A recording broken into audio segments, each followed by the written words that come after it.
আসসালামু আলাইকুম প্রিয় দর্শক। সকালে ভাইয়া রাজাদের পানি দিয়ে দিল আর প্লাস্টারটাও ভেজাই দিল। তারপরে ভাইয়া রেডি হয়ে কাজে চলে গেল। নানিও ঘরটা ভালো করে ঝাড় দিয়ে নিল। আগের দিন যেই কড়া আর গামলা কিনেছিলাম সেইগুলো নানি রান্নাঘরের সেটের ওপরে রেখে দিল।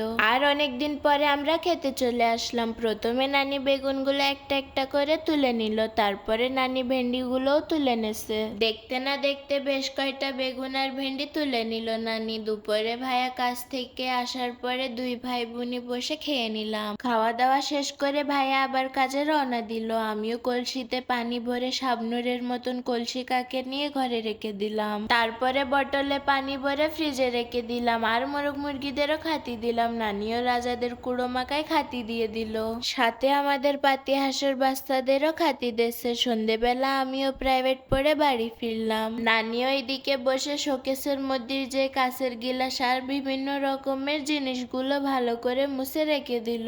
রাত্রি নানি আমাদের জন্য স্পেশাল ডালের বড়ি বানাচ্ছে। আপনাদের ডালের বড়ি খেতে কেমন লাগে কমেন্টে জানাবেন। আবার দেখা হবে নেক্সট মিনি ব্লগে। আল্লাহ হাফেজ।